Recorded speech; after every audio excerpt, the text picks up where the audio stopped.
हम लगातार देख रहे हैं कि ऐसे लोगों की संख्या बढ़ती जा रही है, पर सक्सेस रेट हमें वैसा नहीं मिलता।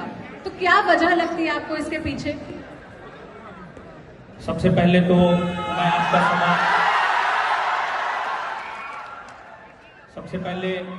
मैं आपके सवाल का जवाब देने से पहले ललन टॉप की पूरी टीम को सहृदय आभार प्रकट करना चाहता हूं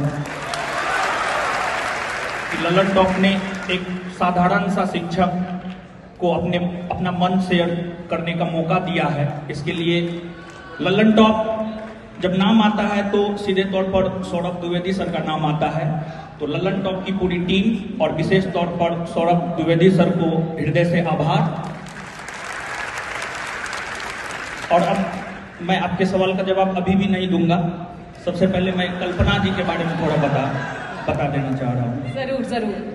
आपको जानकर आश्चर्य होगा कि कल्पना जी कोरोना पेंडेमिक के बाद झाजी स्टोर के जरिए अचार और चटनी का बिजनेस या स्टार्टअप शुरू की है और अभी इनका बिजनेस जो है, इनके बिजनेस का जो टर्नओवर है वो करोड़ों में है।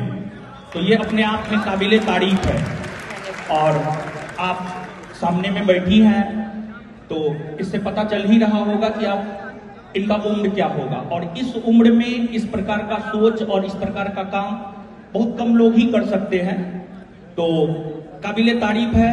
और दूसरी बात यह है कि इनका अचार आज के डेट में हमको लगता है लोकल टू ग्लोबल हो गया है। मतलब विदेशों तक इनके अचार का जो है डिमांड हो रहा है। अब मैं आता हूं आपके सवाल का जवाब दे रहा हूं। आपका जो सवाल है ये है कि जो लोग, जहां तक हम समझ पाए हैं, आपका सवाल ये है कि तैयारी करने वाले लोग करोड़ों में हैं और जॉब लाखों में है। तो हर किसी को तो सरकारी जॉब नहीं ही मिल सकता है, ये सच है। लेकिन हाँ, अगर शिक्षा बेहतरीन ढंग से प्राप्त किया जाए तो आप कुछ न कुछ क्या बहुत कुछ आप बेहतर कर सकते हैं। और हमारा एक लाइन है, बहुत फेवरेट लाइन है, शिक्षा ही एक आम इंसान को खास इंसान बना देता है। हम भी आप में से ही एक हैं।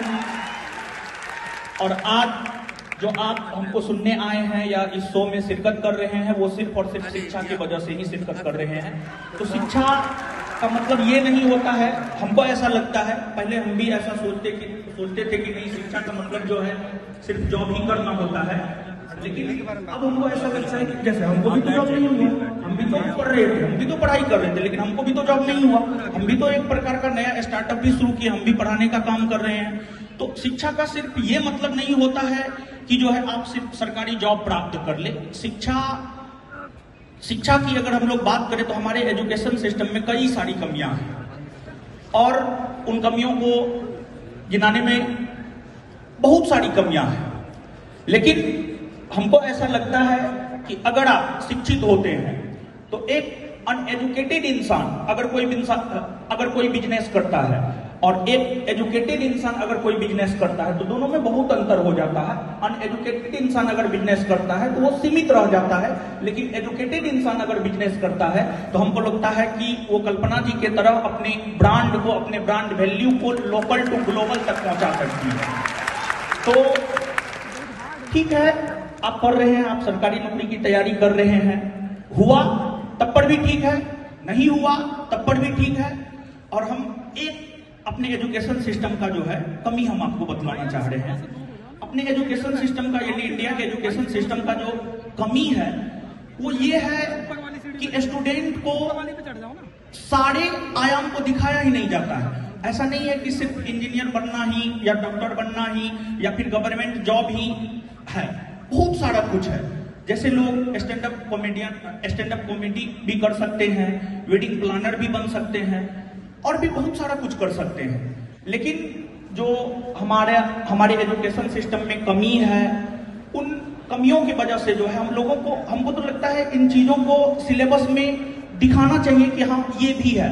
जैसे इंजीनियरिंग करना और मेडिकल की तैयारी करना, जैसे गवर्नमेंट जॉब की तैयारी करना है, वैसे ये सब भी आयाम है, इस पे भी आप काम कर सकते हैं।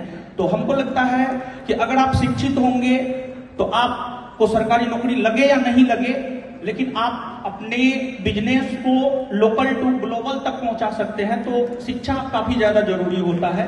भले नौकरी लगे या नहीं लगे, और नौकरी सबको लगे ये कोई जरूरी नहीं है, जैसे हमको भी तो नहीं लगा, लेकिन हम भी तो थोड़ा ठीक ठाक ही है। आप लोग के प्यार से, आप लोग के सहयोग से बहुत बेहतर कर रहे हैं। तो हमारा तो ये रहता है कि हम जो भी हमारे संस्थान से जुड़े हैं सभी को उनके मंजिल तक पहुंचा देना है। मेरा सवाल इसी से ही जुड़ा होने वाला था अगला। आप एक ऐसी महिला हैं जो स्टार्टअप में आज बड़ा नाम हो चुकी है, आप एक ऐसे पुरुष हैं जो स्टार्टअप करके